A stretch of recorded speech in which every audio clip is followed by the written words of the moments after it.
தேவனுடைய வார்த்தை நமக்கு தேவைப்படுகிறது. நீங்கள் யோவான் 1ஆம் அதிகாரம் நீங்கள் 1ஆம் வசனத்தை நீங்கள் வாசித்து பார்க்கும் பொழுது வசனம் சொல்லுகிறது, தேவன் வார்த்தையாக இருக்கிறாராம். ஆமென். God is word and God's word is God. அல்லேலூயா.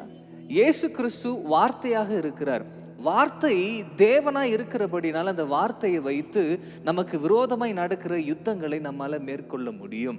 நீங்கள் வசனத்தை நன்கு அறிந்திருக்கக்கூடிய, தியானித்து மனப்பாடமாய் உங்களால சொல்ல முடியும் அப்படின்னு சொன்னா it will help you in many different ways.